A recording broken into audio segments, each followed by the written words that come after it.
Hi all, welcome back to my channel Divya's dairy.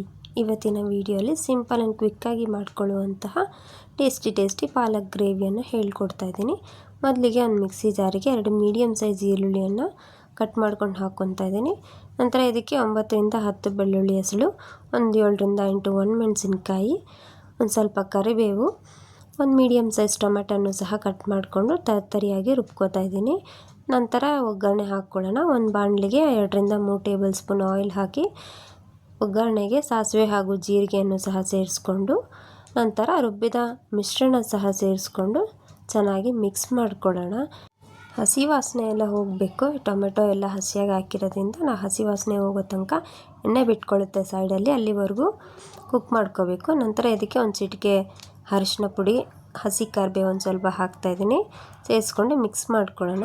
ಈಗ ಇದಕ್ಕೆ ಒಂದು 1/2 ಟೇಬಲ್ ಸ್ಪೂನ್ ಆಗುವಷ್ಟು ಧನಿಯಾ ಪುಡಿಯನ್ನು ಸಹ ಸೇರಿಸ್ಕೊಂಡು ಚೆನ್ನಾಗಿ ಮಿಕ್ಸ್ ಮಾಡ್ಕೊಳ್ಳೋಣ. ನಂತರ ನಾನೊಂದು ಅರ್ಧ ಕಟ್ ಪಾಲಕ್ನ ತೊಗೊಂಡಿದ್ದೀನಿ, ಅದನ್ನು ಸಹ ಸಣ್ಣದಾಗಿ ಹೆಚ್ಚಿಕೊಂಡು ಸೇರಿಸ್ಕೊತಾ ಇದ್ದೀನಿ. ಸೇರಿಸ್ಕೊಂಡು ಚೆನ್ನಾಗಿ ಮಿಕ್ಸ್ ಮಾಡ್ಕೊಳ್ಳೋಣ. ಇದಕ್ಕೆ ನೀರು ಸೇರಿಸೋ ಅವಶ್ಯಕತೆ ಇಲ್ಲ, ಪಾಲಕ್ಕಿರೋ ನೀರೇ ಸಾಕಾಗುತ್ತೆ. ಈಗ ಅದನ್ನು ಪ್ಲೇಟ್ ಮುಚ್ಕೊಂಡು ಚೆನ್ನಾಗಿ ಕುಕ್ ಮಾಡ್ಕೊಳ್ಳೋ. ಒಂದು 5 ರಿಂದ 10 ನಿಮಿಷ ನೋಡ್ಬೋದು ನೀವು ನೀರು ಎಷ್ಟು ಚೆನ್ನಾಗಿ ಬಿಟ್ಕೊಂಡಿದೆ ಅಂತ. ಈಗ ಇದಕ್ಕೆ ಸಾಲ್ಟನ್ನು ಸೇರಿಸ್ಕೊತಾ ಇದ್ದೀನಿ. ಮುಂಚೆನೇ ಸೇರಿಸಿದ್ರೆ ಸಾಲ್ಟ್ ಅನ್ನೋದು ಸ್ವಲ್ಪ ಜಾಸ್ತಿ ಆಗ್ಬೋದು, ಹಾಗಾಗಿ ನಾನು ಸೊಪ್ಪೆಲ್ಲ ಕುಕ್ ಆಗಿದ ನಂತರ ಸಾಲ್ಟನ್ನು ಸೇರಿಸ್ಕೊತಾ ಇದ್ದೀನಿ.